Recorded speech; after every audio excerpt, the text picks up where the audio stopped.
الحمد لله رب العالمين والصلاة والسلام على أشرف الأنبياء وسيد المرسلين وحبيب إله العالمين أبي القاسم محمد. اللهم صل على محمد وآل محمد وعلى أهل بيته الطيبين الطاهرين المعصومين المكرمين الغرر الميامين، سيما بقية الله في الأراضين وحجته على الخلائق أجمعين، سيدنا وإمام زماننا وصاحب نعمتنا وولي أمرنا مهدي هذه الأمة وطاووس أهل الجنة الحجة بن الحسن العسكري فداه أرواح العالمين. السلام عليكم جميعا ورحمة الله وبركاته.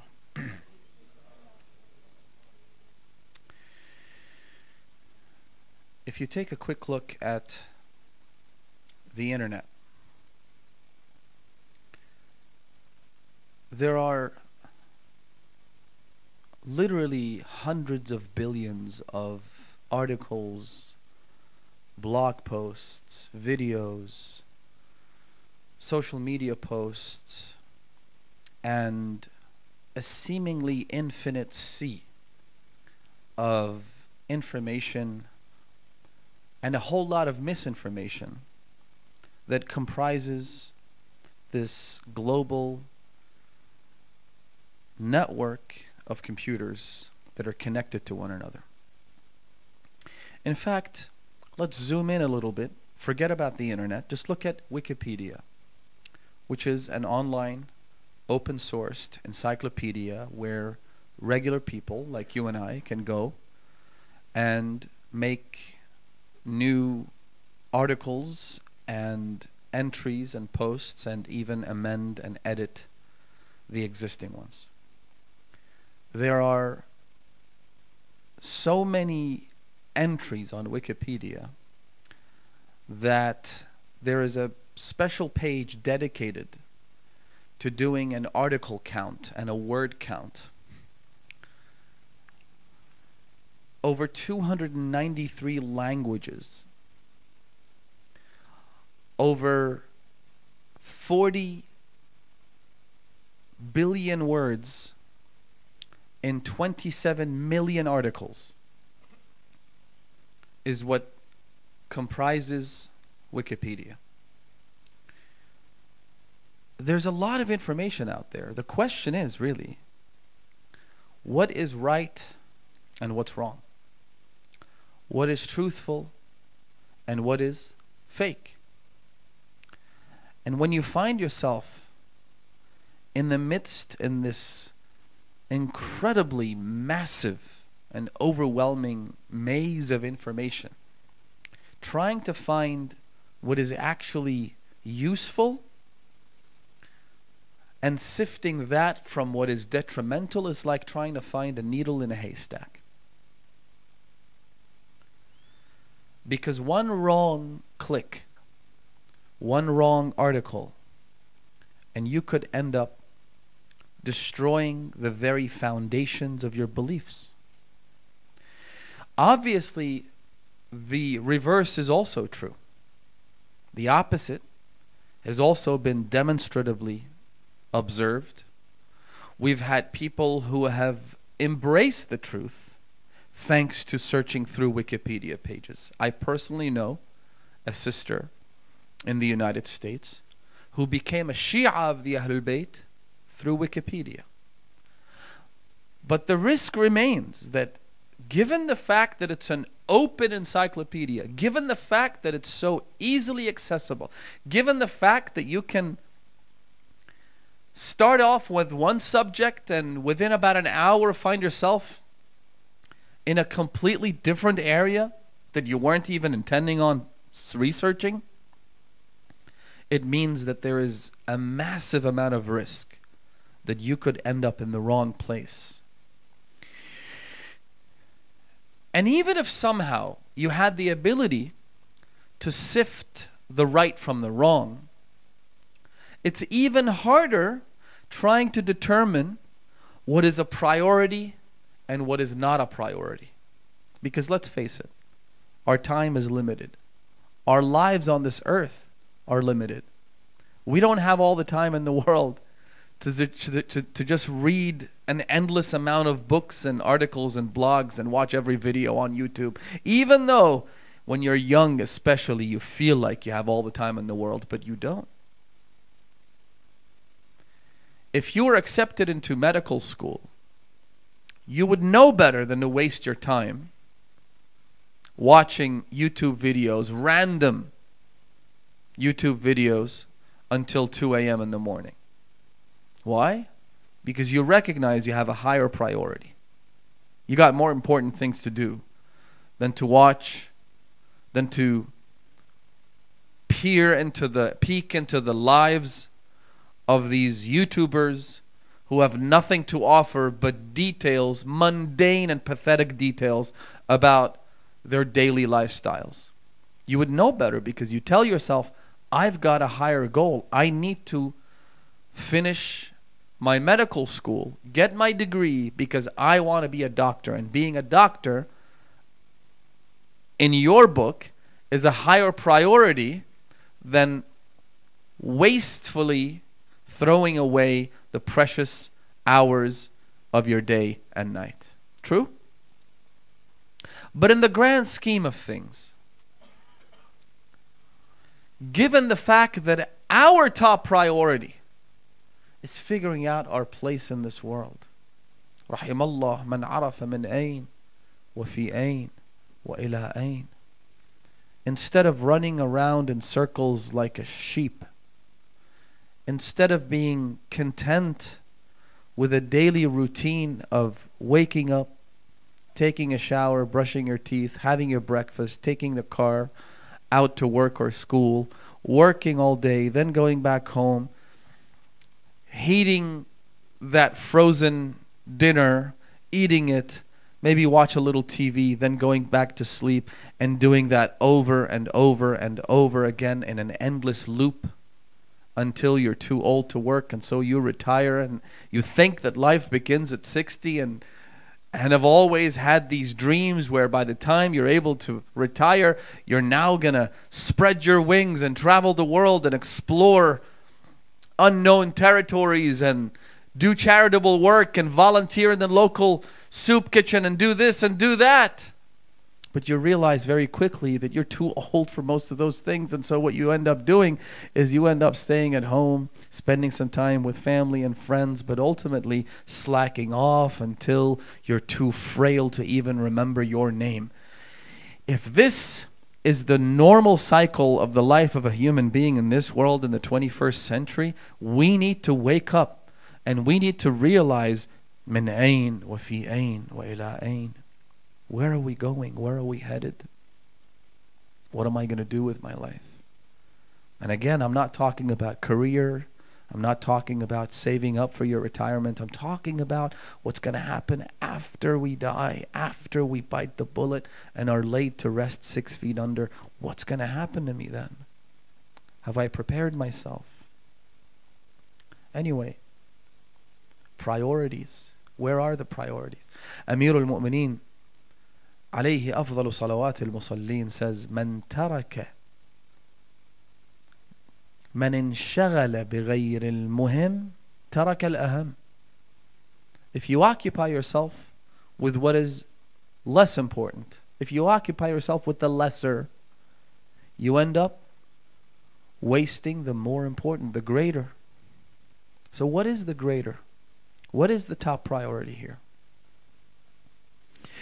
And so what we need, let's be honest with ourselves, is we need a guide, we need somebody to give us a hint, a tip, a recommendation of one kind or another. If you go to Amazon.com, there are millions of books listed there. If you go to a website called Goodreads, this is one of the more popular portals for people who are bookworms and who are into reading and so forth. It's a pretty interesting website. Right? If you go there, there are millions of entries. Let's say, for example, you want to pick up reading. You've made a New Year's resolution at the beginning of the month of Ramadan. This year, I want to read 10, 15, 20 books or whatever to your heart's content. Where do you start from? What do? It's a daunting task, really. So most people, what they do is that they go to these websites and they look for the bestseller list, right? A bestseller list or a list of recommendations based on your interests is a really good place to start. Why? Because you have someone who's already swifted through the millions of books, who has already filtered through many of these publications, and is now providing you with their insight, with their guidance as to what you should read.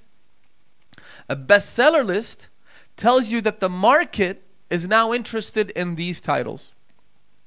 It tells you that it doesn't necessarily correlate with a good book, but what it does mean is that these books are now trending, is that other people are interested in this, and this is a really good indicator and a great motivator for most people. Right? Those of you who have studied marketing in school or at university, you'll know that one of the best ways to market a certain product is to get other people, it's word of mouth. It's to get other people, especially your peers, your friends, your neighbors, to tell you, hey, have you tried this new product? It's pretty cool. That's usually the best, most effective way to market a new product. To have your friend, to have your neighbor, to have your grocer, to have your barber, to have your taxi driver tell you that this is a good thing and that you should try it. And so the bestseller lists are a market indicator that these are the books that are trending and most people are reading now. A recommended reading list is usually a list that's created by a curator. In other words, you have actual people who go through the books, perhaps read all the books, or at least read their reviews, and then decide what is a good book and what is not a good book, given a whole host of different factors. My point is that when it comes to leading our lives in this world, we need a bestseller list. We need a recommended list of books that we could pick up, because we just don't have time.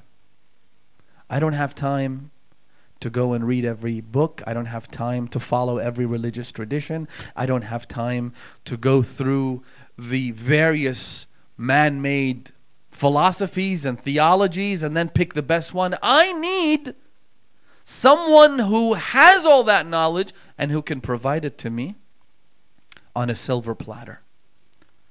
And that is one of the reasons why it's critical, absolutely crucial, that in addition to divine books, God would also send divinely inspired guides, prophets, messengers, apostles, men and women of God. That's why it's important, because that gives you a shortcut. When you see Amir al-Mu'mineen, Ali ibn Abi Talib, you know this is the right path.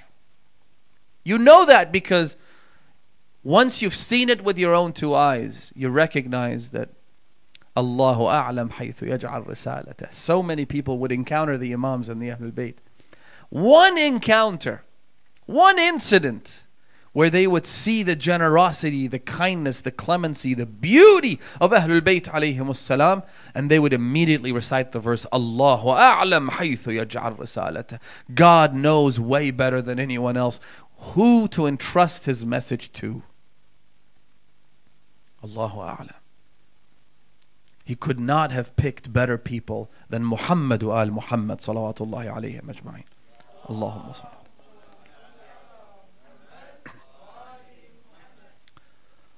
That's why it's important to look at the lives of the people who are most likely to succeed in this maze of ours. Right? You don't just follow any random person.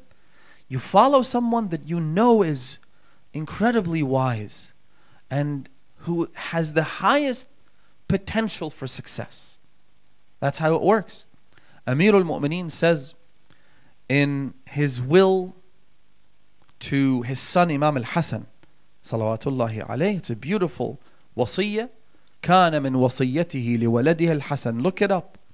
The wasiyya of Amir al-Mu'mineen to Imam al-Hasan. By the way, wasiyya doesn't necessarily mean that it's his final will and testament. It means that it's his advice to his son. And in this particular wasiyya, the Imam says, فإني نظرت في أعمالهم. He's talking about the people of bygone times. He's talking about nations and communities that have lived in the past. The Imam is encouraging his son as well as anyone who hears his advice that if you want to know how to best lead your life, the best thing you can do is to look at the lives of people who preceded you. Because then you're able to take a, how do they say it? A bird's eye view of life in its entirety. Because you are only peeking through a keyhole that happens to be right here, right now, in your particular circumstance. And so you're not able to see the bigger picture. But when you look at the life of someone who preceded you, when you read biographies, I personally love reading biographies, right? Not necessarily autobiographies, although they're also pretty useful and interesting. And I'm not talking about Range Rover autobiography, which is my favorite car. I'm talking about people who write about their legacy, their lives. For example, Malcolm X's autobiography is an incredible work. Incredible. I've seen so many people, especially Aborigines in Australia and Native Americans and other native peoples, in other words, minorities, oppressed people of color and whatnot, who read this book by Malcolm X and they convert to Islam as a result of it. Brothers and sisters, here's a tip. You want to be effective in society? You want to reach out to people of minorities and people of color and whatnot? This is a great book to start with. But biographies in general, because what they give you is a bird's eye view, a bigger picture, from the moment of their birth until the moment of their death and every highlight in their life, that gives you a really nice 360-degree view of how a certain individual, especially people of notoriety, people of significance, how they led their lives, and you can draw lessons and conclusions from that. So Amir al-Mu'mineen says it to his son. He says, فَنَظَرْتُ فِي أَعْمَالِهِمْ وَرَأَيْتُ أَخْبَارَهُمْ وَآثَارَهُمْ حَتَّى صِرْتُ كَأَنِّي مِنْهُمْ. Then the Imam, basically what he's saying is that I looked at their history, I examined their actions, and it's as if I became one of them. I became someone who was right there with him all along. I was able to live through the lens of their eyes. I am now able to take advantage of their entire lifelong experiences without having to resort to trial and error. Without having to live those lives, I can take advantage of their lives. Then the Imam says that I have examined their lives so much to the point حتى كأني عمرت مع أولهم إلى آخرهم. The sheer amount of information that I'm able to pick up from their lives has allowed me so much experience as though I have lived from the very first person to the very last person. Now, this is why it is so important and so useful and such an incredible experience to know what these sages and men and women of wisdom had to say. Because when you read a biography, you end up picking up the most important elements of a person's life.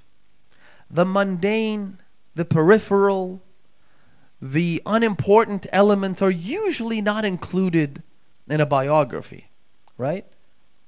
What time they woke up in the morning, what was their daily routine, how many times they went to the bathroom, whether they got a cold or not, and these things are not included in a biography because these are things that everybody goes through.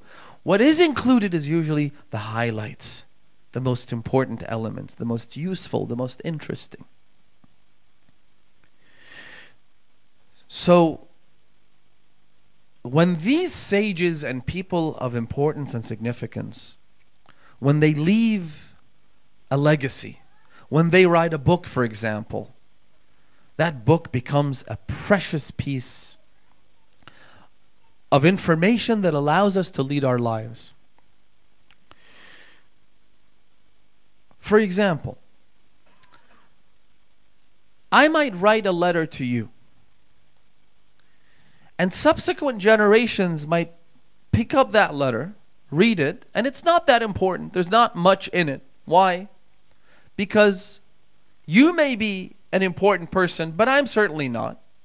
And so the letter might be very mundane. It could contain personal information.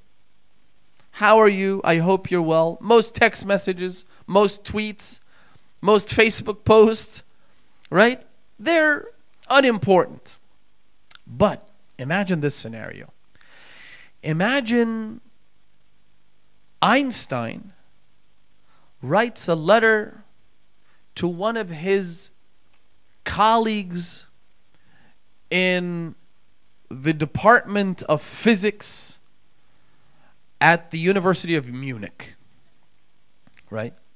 Now that letter is ascribed a special significance because it's two scholars, two scientists, two very important and notable personalities talking to each other. And so what ends up happening is, I'm sure you've seen every once in a while, Sotheby's, for example, or Christie's, they might have an auction. And in that auction, they might sell paintings and they sell personal artifacts. But every once in a while, you come across a very precious piece of historical artifact. For example, Da Vinci's formula in building a particular machine. That is important. Why? Because it's written by someone of notoriety, and it has to do, the subject matter has to do with something of scientific value, right? Two scientists corresponding, two scholars talking to each other. Usually they talk about important things, and so that becomes precious in and of itself. Now listen to this hadith. Amir al-Mu'mineen salawatullahi wa salamuhu alayhi says in a hadith, he says, كانت, and by the way, this hadith is narrated in the book Al-Khisal, which is translated into English. The book itself is one of my personal favorites, especially among early collections of hadith, because the hadiths mentioned in this book are rather succinct and concise and beautiful, and they're categorized according to their number. Look it up. It's called Al-Khisal by Al-Saduq, Sheikh Al-Saduq, whose name we mentioned last night as well. In this book, he narrates this hadith. قال أمير المؤمنين كانت الفقهاء والحكماء إذا كاتبوا بعضهم بعضا كتبوا ثلاثة لا رابع لها. Listen to this. The Imam says that sages and jurists, in other words, the highest intellects, the smartest, the most wise, the most knowledgeable people, when they corresponded with one another, when they communicated, when they wrote to each other, they would always write three things which do not have a fourth, meaning that you can live your life in this world, achieve the highest level of success, not just in this world, but also in the next, with nothing but these three words of advice. كانت الفقهاء والحكماء إذا كاتبوا بعضهم بعضا. They would mention these three things to one another. In other words, if a scholar was to advise another scholar, this is what they would say. If a scholar wanted to advise an ignorant person, right, usually they would give them the basics, right? Pray, Be good to your parents. Really basic things. By the way, these are really important things. But what the Imam is referring to here is the very core, the epitome of knowledge. The best of the best. The cream of the crop, the crème de la crème. Right? If you want the core, the essence, the quintessential divine knowledge, this is what you refer to. 3 things without a fourth. What are they? Listen carefully. The Imam says, number 1, من كانت الآخرة همه. If you are mainly concerned with the afterlife, كفاه الله أمر دنياه. Allah subhanahu wa ta'ala will suffice you from having to be concerned about the matters and affairs of this world. Let's take a few moments talking about this. Again, because these 3 points, beginning with this first one, they are knowledge condensed infinitely. In other words, this is it. This is what it all comes down to. So it needs to be expanded a little bit. We need to dissect it. We need to look into it to try and fully appreciate it. The Imam is saying that if you're focused, if you're laser focused on what comes after death, God will ensure that whatever problems you go through in this life, they're taken care of. Let's see what this means. First of all, we need to understand, again, to appreciate this, you need to understand that there is a dichotomy between this world and the next. One isn't a mere extension of the other. There's a dichotomy. There is a reverse effect, if you like. For example, we have a hadith that say, الدنيا والآخرة ضرتان. You know what a darra is? Perhaps younger members of the audience don't understand this term. A darra is in English they call it, what's the English word? Does anyone know? Darra is a second wife, right? In English they call them co-wives, right? A second wife will never be able to get along with the first one. Even if you're living in a monogamous relationship, your ex and your current wife will never get along, right? Maybe once every blue moon, you end up being that one lucky guy in the universe where things work out. But generally speaking, a first wife and a second wife can't get along. There is that inherent sense of jealousy and envy and competition and all the rest of it.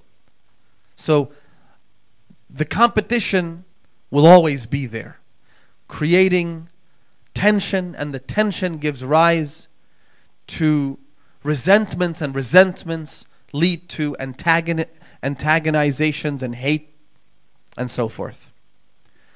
When the Imam says ad-dunya wal-akhirah darratan, he's saying that this world and the next just can't get along, right? If you indulge yourself in this world, if you let yourself loose, if your focus is on the satisfaction of your desires in this world, then rest assured that in the next life you'll be in trouble. There is that reverse effect. There is that dichotomy. The people who do not maintain any self-restraint in this life will most certainly be in trouble in the next. Number 1. Second hadith. The Imam refers to this world and its relationship with the next like this. He says, الدنيا والآخرة ككفتي ميزان. They're like 2 ends of a scale. One goes up, the second one invariably goes down. If in this life you're living a life of unhinged pleasure and luxury, in the next life it'll be the opposite. It'll be the reverse. If in this life you exercise self-control, you try to restrain your desires, and you try to contain yourself and tame the beast that's within you, then in the next world you'll have a much better prospect of succeeding. كَكَفَّتَيْ مِيزَان. And there are many other descriptions that The gist of all these is to say that this life and the next, there's a dichotomy between them. Which is why you cannot be focused on both at the same time. In other words, you have limited resources, limited time, limited energy. What are you going to squander that energy on? Will you squander it on this life, on making sure that you live comfortably here, or the next? Which is it? It can't be both.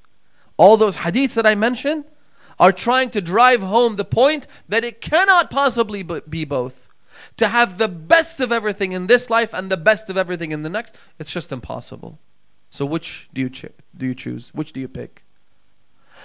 Amir al-Mu'mineen is saying that all the sages and wise men and women in history have all emphasized this point. That if you have to choose between one or the other, and you have to choose between one or the other, then you better choose the afterlife, not this one. Why? Because if you're focused on this life, you're going to miss out on the next.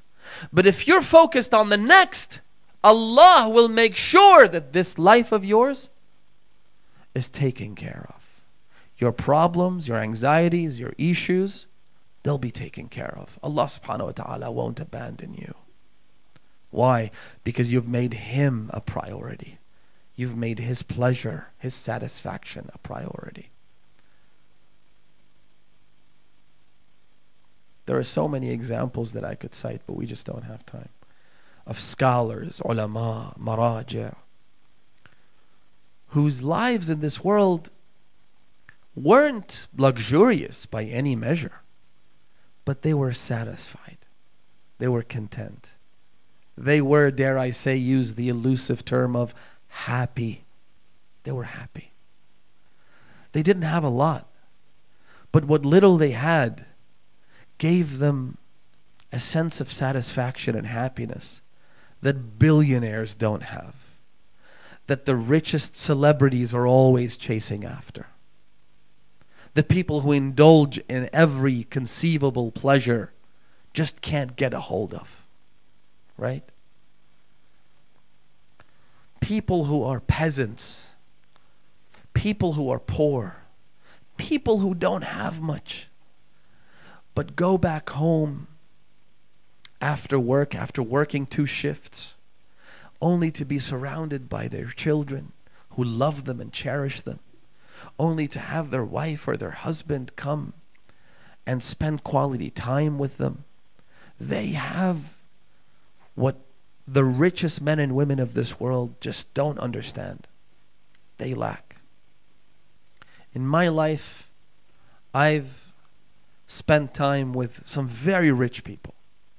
Rich as in billionaires, right? I can name a few, but I won't. And sitting down with them, talking to them, you get it. Immediately you're struck by the sense of something's missing. They're just not satisfied. They're just not happy. Many of them keep chasing their tails, running around, working endless hours. You'd think that if you were a billionaire, then you would just take your money, go to Wahiki Island. Is it Wahiki? Go over there, buy a nice, beautiful mansion with your own grapevines and everything, not to be used for alcohol production, just for grapes, and just live your life. Enjoy your time. You'd think you would do that, right? You might say to yourself, if I had $10 million, that's the first thing I would do. But you won't. I guarantee it. Because the first 10 million is never enough. When you have the first 10 million, you're like, I need to invest this so that you could get another 10 million. And when you've got 20 million, you want to invest it so you could have 50 million. They say MBS, aka Mohammed bin Salman, the lunatic crown prince of Saudi Arabia, that he once told a friend of his that I want to be the world's first trillionaire. But why? So what? Remember when Walid bin Talal, the poor guy who was imprisoned in the Ritz-Carlton in Riyadh, Crimea River, he once sued Forbes magazine because they listed him at a lower ranking than what he thought he should be at. So for example, they put him at the world's 8th richest person. So he went to a London court, hired the most expensive lawyers in the city, and he sued Forbes magazine because he says, no, I am the 3rd richest person in the world, not the 8th. How pathetic is that? But hey, you and I are exactly the same. The only difference is we just haven't had the opportunity to show our true colors. If you were at that level, I remember this really rich friend of mine. He's still a very good friend. He once said to me, Sayyid, being rich is very high maintenance. He said, you don't understand. I have to do some stupid things, some things that I really, really hate just because I'm rich and I have to keep up appearances. I have to show up at the same parties, go to the same country clubs, play the same stupid sports. For example, he said, I hate golf. I despise golf with every atom in my body, but I have to show up because that's where rich people go. Rich people don't play ping pong, they play golf. So I have to do it only because I'm rich. And I hate it and I'm miserable. Subhanallah. You can't focus on both. You just can't. It's too high maintenance. To be rich, to stay rich. So what do? Focus on the next life. من كانت الآخرة همه كفاه الله هم دنياه. Sallallahu alayhi ya Amir al-Mu'mineen. The Imam himself is the epitome of this word of wisdom. Number 2. We'll have to keep moving along. Number 2, the Imam says, من أصلح جوانيه أصلح الله برانيه. Or according to this hadith, من أصلح سريرته أصلح الله علانيته. Whoever works to improve his inside, his interior, God will improve his exterior. What does that mean? Think about it for a moment. The obsession we have in this day and age with how we look. People are obsessed. The highest viewed videos on YouTube are what? Makeup tutorials. It's pathetic, I swear. Like, what is this? Some girl or sometimes guy sits in front of a camera in their attic or their basement or their garage. They put a camera and a light to their face, and for about 30 minutes, sometimes longer, they put makeup on. And within about 12 hours, the videos had 5, 6, 10 million views. Are you kidding me? What's going on? Absolutely pathetic. And these are the most popular videos on YouTube now.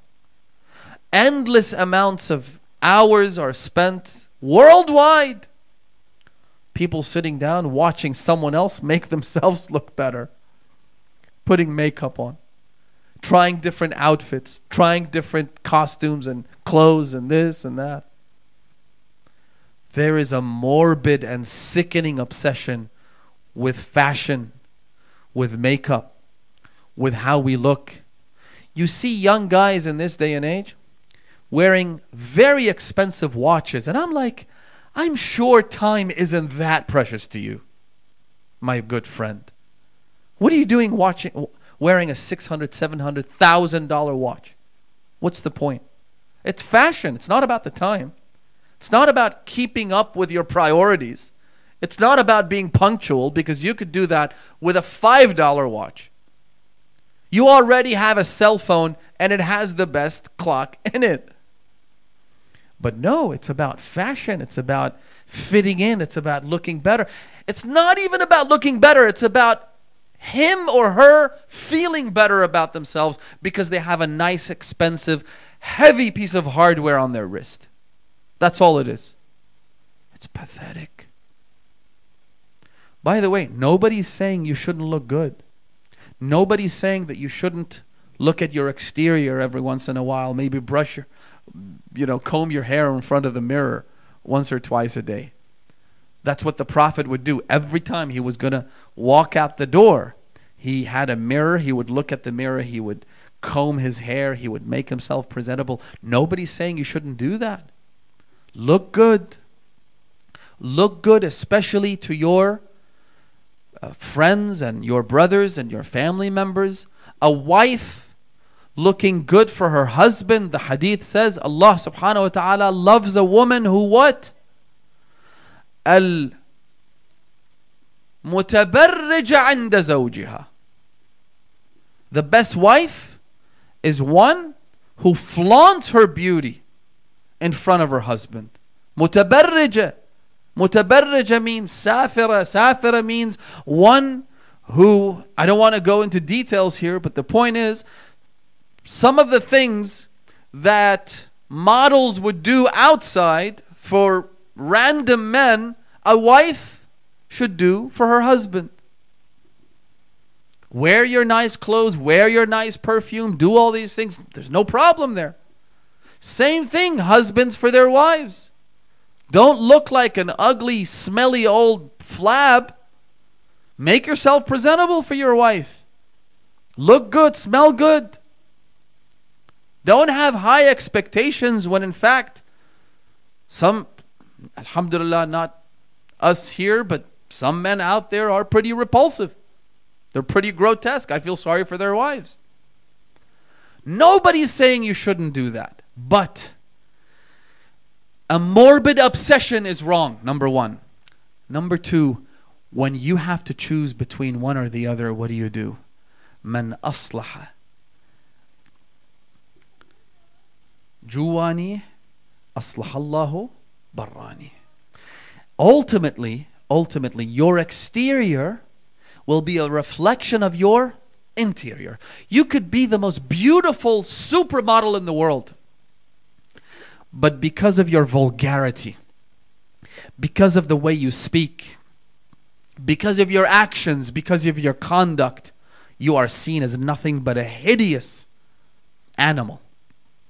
So the Imam is saying, he's quoting all the sages and people of wisdom throughout history as saying that if you focus on your interior, Allah subhanahu wa ta'ala will also make your exterior presentable. In other words, you should do your job in self-grooming, but your acceptance within society, how you feel about yourself, will be an extension of what you are like on the inside, not the other way around. Moving on. The third point that Amir al-Mu'mineen mentions in this beautiful hadith is he says, وَمَنْ أَصْلَحَ فِيمَا بَيْنَهُ وَبَيْنَ اللَّهِ أَصْلَحَ اللَّهِ فِيمَا بَيْنَهُ وَبَيْنَ النَّاسِ. If you want people to love you, if you want people to respect you, and who doesn't want to be respected? Who doesn't want to be admired? Who doesn't want to be famous and be the object of everyone's desire and be part of the dinner conversation? Everybody wants that. But instead of trying to be a people pleaser, which is what most of us tend to do, in order to be accepted in society, what do? We please people. Meaning, for example, we try to crack jokes with our friends. Again, there's no problem in cracking jokes. The problem is when you cross a line and commit a sin.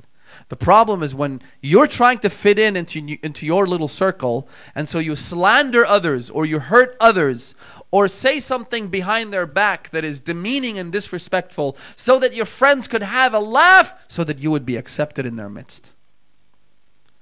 That's how it works. You start off benign, you start off with the simple stuff, and eventually, because that insatiable greed and desire for acceptance and that fear of rejection only feeds on itself, you end up doing bad things in order to be accepted. You end up crossing their lines. Man aslaha fima baynahu wa bayna Allah. What you need to be focused on is whether God is pleased with you. Because if Allah is pleased with you, people will also be pleased with you. You'll be a good human being. You'll be a decent human being. You'll be someone who fears God and therefore doesn't commit acts of transgression and sin. You won't hurt people out of fear of Allah subhanahu wa ta'ala. So people will naturally flock towards you. They'll naturally love you. Whereas, like I said, the problem is most of us, we become people pleasers. As a speaker, as someone who sits on the sacred pulpit of Rasulullah, I am in a particular danger of that problem, being a people pleaser. I will feel the urge to say something that makes you feel good, that makes you laugh, that makes you pleased with me, so that I would be accepted in society. And a lot of people fall in this trap. A lot of people end up saying things just to please the crowd, just to please the audience. But in the end, I could please one or two people. Who am I pleasing? Who are the people that are being satisfied with me? Who are the ones that are loving me? It's not the good ones. To tap into people's desires and to say what pleases them for the sake of pleasing them is in itself something that defeats the purpose. What am I going to get out of it? How am I going to gain from someone saying that, oh, such and such Mehdi Al Modarrasi is a good speaker or is a good guy or this or that? What am I going to get out of it? At the end of the day, what's going to happen? Maybe a few pats on the shoulder, maybe a few likes, favorites and comments and tweets and here and there. Maybe I'll get a little fame. But in the end, do these things translate and convert to dollars and cents? Even if they converted to dollars and cents, how are they going to help me in the long run? How will they help me in the afterlife? When I die and I'm laid to rest, whether someone said something nice about me behind my back, how's that going to benefit me? Man aslaha fima baynahu wa bayna Allah. One hadith says, do you want people to love you? We all do, right? Man aqbala ila Allah. It's a hadith by Imam Sadiq alayhi salam. Man aqbala ila Allah fi salatih. If during prayer you're focused and you turn in your entirety to Allah subhanahu wa ta'ala, أقبل الله إليه بقلوب العباد. Allah will make people's hearts, He will sway people's hearts towards you. Turn to God and God will turn people to you. There's a beautiful hadith, a favorite of mine, which says, and here's a tip that you can take back home with you inshallah, that if at the time of adhan, you recite the adhan, then you go to sujood and you say a certain statement which I'll mention in a minute. Then you get back up, recite the iqamah and then pray. The statement that you recite in sujood between adhan and iqamah is this: سَجَدْتُ لَكَ خَاضِعًا ذَلِيلًا خَاشِعًا. Oh Allah, I am prostrating before you in submission and humility and fear. سَجَدْتُ لَكَ خَاضِعًا ذَلِيلًا خَاشِعًا. Amir al-Mu'mineen says, إِذَا فَعَلَ الْعَبْدُ ذَلِكَ قَالَ اللَّهُ تَعَالَى وَعِزَّتِي وَجَلَالِي وَارْتِفَاعَ مَكَانِي. God says to the angels that I swear by my glory and my lofty status and position, جعلت محبته في قلوب أوليائي وهيبته في قلوب أعدائي. By simply doing sujood between adhan and iqamah, saying that statement. If you want more, if you want to write it down, I'll give it to you after the majlis inshallah. God will say, I will plant the love of this person in the hearts of those who worship me, and the fear of this person in the hearts of those who are my enemies. Your enemies will fear you, your friends will love you. Simply by saying this. Why? Because once you humble yourself before Allah subhanahu wa ta'ala, somehow He will make everything in this world revolve around you. The enemies will fear you. The friends will love you. Why? Because you focused your attention onto Allah. Allah will make everyone's attention focused onto you. That's how it works. Let's wrap up.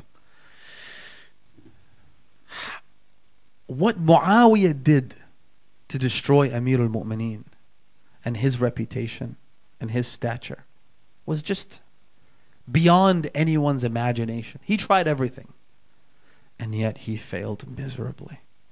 Why? Because Amir al-Mu'mineen was the one who attached his desire to the desire of Allah subhanahu wa ta'ala. Look at the millions who flock to his gravesite, to his mausoleum. Nobody even knows where the heck Muawiyah's grave is. I certainly don't know. I lived there for years. I went to that location countless times. No one knows. Where is Muawiyah today? Where is Ali ibn Abi Talib? Rasulullah came into this world, and he was an orphan whose father had died before his birth. Just think about this for a moment. He was already an orphan in a society that was based on the caste system, a society that valued someone because of the status of their father. Nobody cared about an orphan. They only cared about a child if his father was important. So imagine the Prophet comes into this world as an orphan without a father, so nobody cares about him.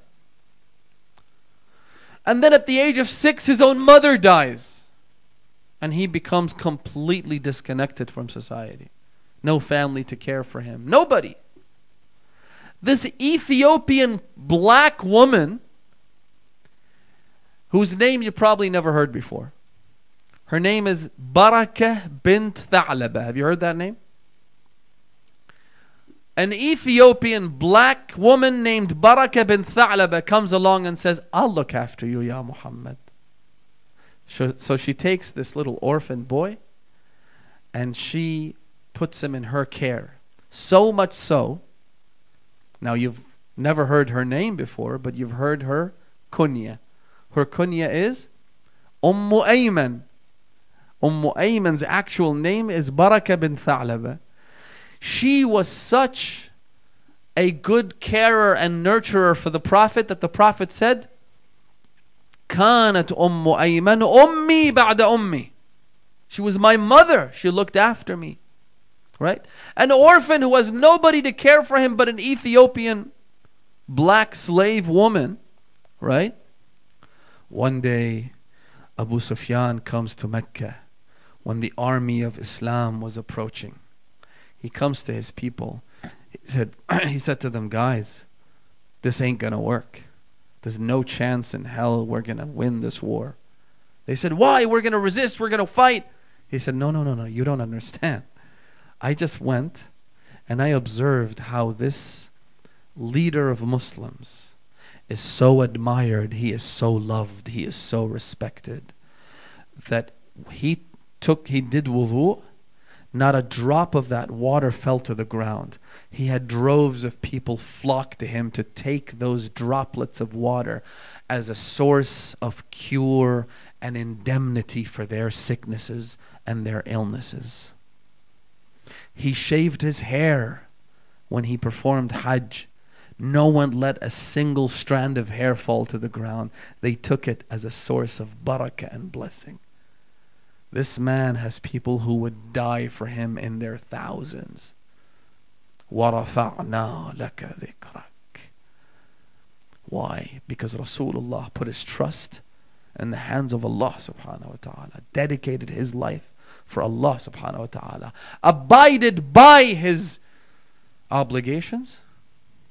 He knew what the wajibat were. He knew what the muharramat were. He was for lack of a better term, he was a good Muslim. He did what he was supposed to do. Allah subhanahu wa ta'ala took care of him. We ask Allah to bless us, to guide us, to show us the way, and to give us the strength and the courage to follow in the footsteps of Rasulullah and Amir al-Mu'mineen, to do that which is right and to refrain from that which is wrong, no matter what the cost, no matter how difficult, no matter how painful, to be laser focused on the hereafter and on the pleasure and satisfaction of Allah subhanahu wa ta'ala, and seek His satisfaction in this life and the next. Sallu ala Muhammad wa ali Muhammad. Allahumma salli ala Muhammad. ما أدري عندنا وقت شوية بالعربي هم نخدم الأخوة ولا ماكو مانع؟ إذا ماكو مانع نريد فرد صلوات عالية حتى اللي نايمين أو يريد ينامون مثلي هذولا يفيقون من النوم إن شاء الله. صلوا على محمد وآل محمد. اللهم صل على محمد وآل محمد. لا الظاهر بعدها ماكو ناس تعبانين، حقكم يعني، أنا ما أقول شيء. صلوا على محمد وآل محمد. إن شاء الله دقائق وما نطول عليكم. حبيت أذكر بعض المسائل الشرعية المبتلى بها، خصوصا المسائل اللي ترتبط ب أو في الواقع لها شيء من الشياع والابتلاء في هذا الزمان. إذا الله سبحانه وتعالى وفقنا نكون في خدمة الإخوة والأخوات. مسألة في الغيبة. الغيبة إخواني عدها بعض العلماء من الكبائر، ولذلك ورد فيها نصوص كثيرة جدا، أخبار، روايات، آيات في القرآن الكريم في حرمة الغيبة. أنا ما أريد أتحدث عن الجانب الأخلاقي، آثار الغيبة، تبعات الغيبة، لكن المسائل الشرعية أحيانا لعله تغيب عن بعض المؤمنين، حبيت أن أنوه عليها. أولا معنى الغيبة. شنو هي الغيبة؟ الغيبة كما في الحديث ذكرك أخاك بما يكره، يعني أن تذكر شخص غائب، لذلك سميت بالغيبة. إنسان مو موجود، ما يسمعك، من وراء ظهره تذكره بسيئة، بصفة خبيثة غير ممدوحة في حال غيابه، أو أن تذكر عنه شيء يؤذيه. هذه هي الغيبة. أحيانا شايف بعض الناس يريد يقول لك فرد حكاية، فرد شغلة عن شخص مو موجود، يقول الله لا يجعلها غيبة. شنو يعني الله لا يجعلها غيبة؟ إذا كنت تذكر أخاك بما يكره، يعني أن تظهر أمر سيء الناس ما يعرفوه، فرد قضية صارت، فرد مسألة حدثت، أن تكشف شيء قبيح عن هذا الإنسان في غيابه، هذا حرام، وهو مصداق من مصادق الغيبة. الله لا يجعلها غيبة. شنو يعني؟ لا، هي غيبة ونص. هاي واحد. المسألة الأخرى أن الغيبة حرام على القائل وعلى المستمع. ماكو فرق. شايف اللي يسمع الغيبة عادة يتصور لعله هو بالدرجة الثانية، بس لا فرق في حرمة الغيبة بين القائل، بين المتحدث، وبين المستمع. زين، هنا مسألة أنه أنا إذا كنت مستمع وواحد يريد يغتاب شخص، فهذا شنو حكمه؟ أما الحكم فيجب الدفاع ونصرة الشخص المغتاب. يعني واحد يريد يحكي على شخص آخر، لازم أوقفه عند حده وأقول ترى هذا الكلام مو صحيح، أو نقلك لهاي القضية خطأ وحرام وأنا ما أريد أسمع، وتنهي البحث، فتنصر المغتاب إذا اغتابه أحد. زين، يقول لك إذا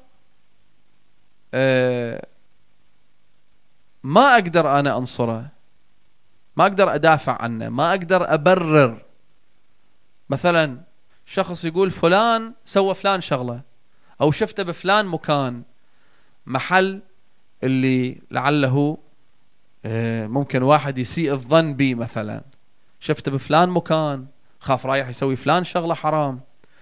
فيقول هنا أنت لازم تدافع عنه. إذا ما تقدر تدافع عنه أو ما تقدر تنصره أو ما تقدر تبرر إله وتعتذر له، هنا يقول لازم يجب عليك النهي عن الغيبة من باب أو بمناط مثل ما يقولون الفقهاء النهي عن المنكر. تقول له عمي هذا حرام، هاي الكلام اللي قاعد يصدر منك ما يجوز، هذا غيبة، أنا ما أريد أسمع. زين، إذن أن تنصره إذا ما تقدر، أن تنهى عن الغيبة إذا ما تقدر، شو تسوي؟ يقول لك عليك إظهار الانزجار، عليك إظهار الانزعاج، يعني تبدي من نفسك أنه أنت ما مرتاح ترى من هاي الفعل. زين، وإذا ترتب على ذلك أنه تقوم وتطلع من المجلس فتقوم وتطلع من المجلس. أحد العلماء هذا إنسان يأخذ الخيرة، معروف باستخاراته، عجيبة استخاراته حقيقة، يقول لك نيتك مع أنه أنت ما تحكي له ولا حكاية. فهذا سألوه بعض أقربائنا أنه شلون حصلت هالقدرة على أنه تكتشف نية الشخص؟ قال ما تدرون أنا كم مجلس غيبة خربت إلى أن الله انطاني هاي الموهبة. شلون خربت؟ يعني إذا أسمع غيبة أقول يا جماعة في أمان الله، في أمان الله، أنا ما أشارككم بهاي الحرام، يزعلون يتأذون ما يخصني، أنا أقوم أطلع برا، والله سبحانه وتعالى رزقني هاي الموهبة، انطى نورانية يعني. على كل حال، إذا واحد اغتاب أو سمع الغيبة شنو حكمه؟ شي يسوي؟ يقول لك عليه أولا الاستغفار، الندم على هاي الذنب، على هاي المعصية. اثنين، الاستغفار. زين، أروح أقول له هاي الشخص المغتاب، لو ما أقول له أنه أنا ترى اغتبتك وقلت كذا وكذا، عادة الناس يتصور أنه لازم يروح أول شيء يعتذر من عنده، والحال أنه مو دائما. بعض الفقهاء قالوا أن من المستحب أو الاحتياط الاستحبابي أن يعتذر من المغتاب إلا إذا ترتب على ذلك مفسدة أخرى. أحيانا أنا أدري أنه هذا الشخص إذا أنا رحت قلت له اللي فلان اغتابك وأنا سمعت، هاي راح تصير مشاكل وتصير عركات وتصير قضية عشاير وتعال فصل وبلاوي. فشنو الحل؟ يقول ما يحتاج تروح تخبره، خلاص أنت استغفر من ذنبك، تب إلى الله واستغفر لذاك المغتاب أيضا، يعني نيابة عنه قل أستغفر الله ربي، اللهم اغفر لي واغفر له. ما يحتاج إلا بالضرورة تروحين تقول لي لها حتى تصير مشاكل وتصير طلايب وعركات. زين، بعد نذكر المسألة وراها لو لا؟ زين، الفاسق عنده غيبة لو ما عنده غيبة؟ يعني مثلا إنسان، هذا الكلام في استثناءات حرمة الغيبة، المتجاهر بالفسق، واحد يشرب الخمر، يجوز واحد يقول أنه فلان يشرب خمر؟ الجواب نعم، لأنه هذا متجاهر متظاهر، مو سيئة ضامها، هو أساسا هو ما يخجل لا من الله لا من عباد الله. فإذا واحد ذكر هاي القضية في وقت هو مو حاضر ما بي إشكال شرعي. زين، لكن أحيانا أكو إنسان فاسق مثلا يشرب الخمر، أنا أجي أذكر فرد سيئة هو ضامها وأقول هو فاسق، ما بي إشكال بعد؟ لا، ما يجوز. إذن أن أتحدث عن الفسق اللي هو يتجاهر به ما بي إشكال، لكن أن أكشف فرد سر من أسراره أمام الآخرين هذا ما يجوز، لأنه ذاك سر وهو ما يريد ينكشف. صحيح هو فاسق وهو شارب الخمر والعياذ بالله، وفي الحديث لعن رسول الله شارب الخمر، حتى تلعنه ماكو إشكال، لكن تجي تذكر فرد أمر هو السر ضامه ما يجوز وتقول هو فاسق، لا. زين، إذن فقط فيما يجاهر به من المعاصي أنا أقدر أحكي. زين، سؤال، الكافر عنده غيبة لو ما عنده غيبة؟ أقدر أستغيبه لو غيبته حرام؟ المراجع بعضهم جواب جدا لطيف من طين. شو يقول؟ يقول ينبغي للمؤمن أن يتنزه عن ذلك، يعني هسه يجوز ما يجوز ما علينا. أنت كمؤمن المفروض تتنزه. أنت أرقى وأحسن وأشرف من أنه تتنزل إلى غيبة، حتى وإن كانت غيبة الكافر. تقعد وراه تحكي عليه، تسبه، تذكر مساوئه، ما يجوز. أنت أحسن من هذا. أنت يا أختي أفضل من أن تستغيبي شخصا حتى لو كان كافرا. المسألة الأخيرة ونختم. المظلوم هل يجوز له أن يغتاب ظالمه؟ شايف أحيانا يقول لك ما هو هالشكل سوى بيه فأنا يجوز أغتابه. الفقهاء يقول لك أكو نوعين. مرة أنت جاي تذكر فرد مثلا سيئة من مساوئ شخص ظلمك، يعني فلان شغلة سوالك أذاك، لكن نيتك شنو؟ إذا كانت النية للاستنصار، يعني جاي تطلب النصرة، تطلب المعونة، جاي تقول للفلان يابا فلان سوى هالشكل وهالشكل، تعال ساعدني، تعال دافع عني، إذا بنية الاستنصار يقول ماكو إشكال. لكن إذا نية بث الشكوى ومطلق أنه فلان ظلمني وفلان أذاني وفلان سوى كذا وكذا، بعضهم يقول احتياط أنه لا تغتابه، وإنما هنا تبث حزنك وشكواك إلى الله تبارك وتعالى. نعم إذا جاي تستنصر وجاي تطلب المعونة والمساعدة على ذاك الظالم مو مشكلة، لكن إذا لا مطلق الكلام فلان هيك سوى وهيك سوى وما قاعد تطلب مساعدة من عندهم، بعض الفقهاء حتى في هالمجال قالوا الأفضل أن تتجنب الغيبة. صلوا على محمد وآل محمد.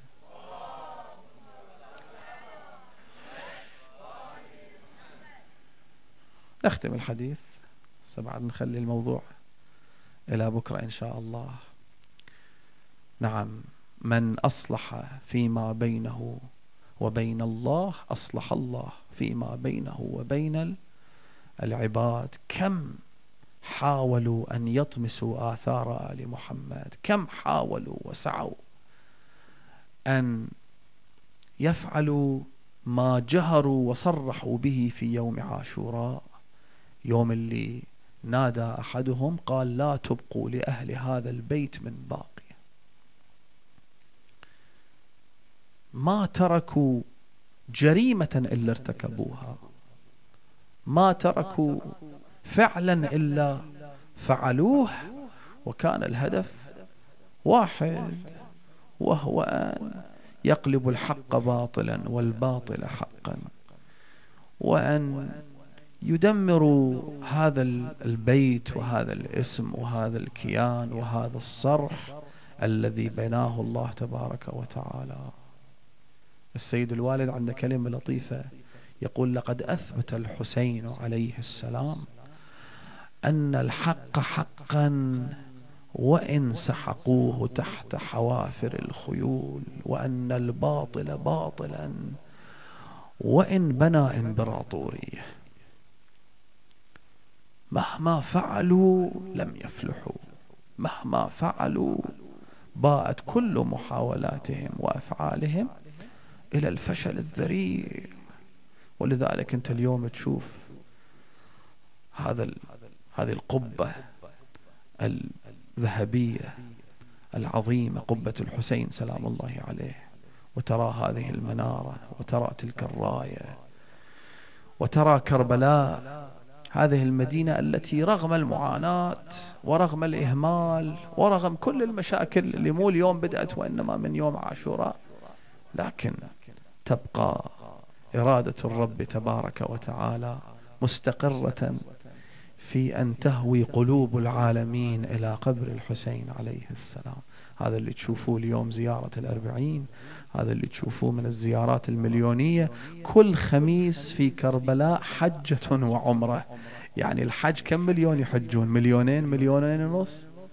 في الأيام العادية يوم اللي ماكو مناسبات كل ليلة الجمعة هم حوالي مليونين شخص يأتون ويزحفون نحو قبر الحسين الشهيد المظلوم كل أسبوع.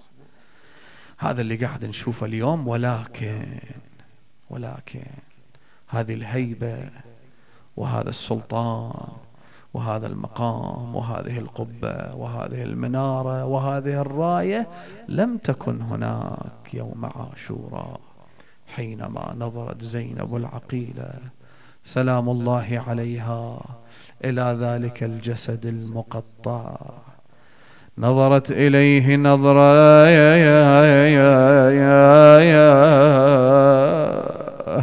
ألقت بنفسها من على الناقة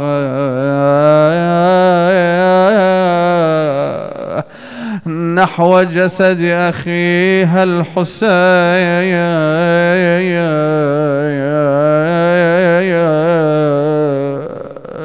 الأنظار كلها مسمرة، كلهم يريد أن يرى ماذا تفعل العقيلة بجسد مقطع،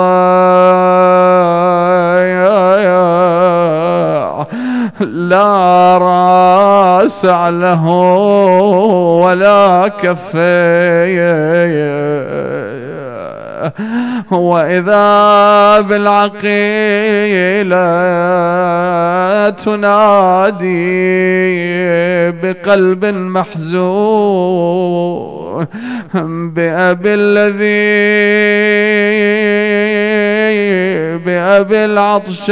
العطشان حتى قضى، بأبي العطشان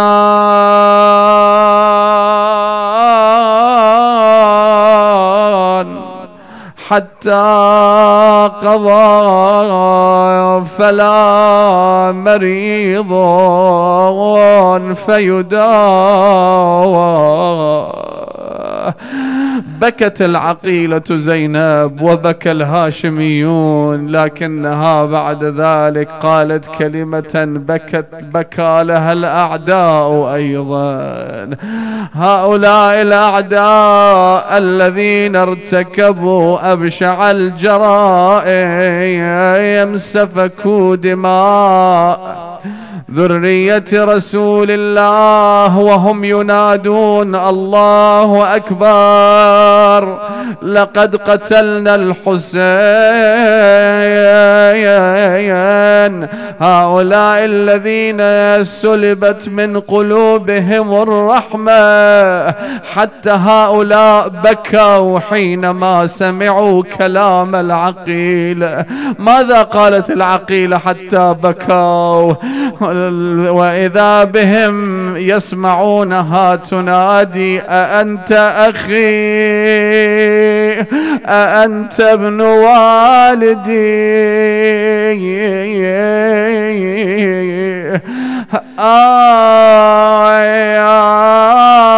يا جدي قوم هذا حسين مذبوح، يا جدي قوم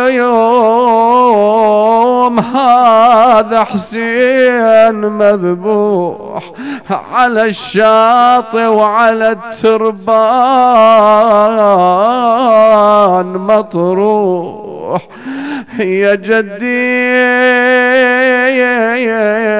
ما بقت له من الطعن روح، يا جدي قلب اخويا حسين فطر، يا جدي قلب اخويا حسين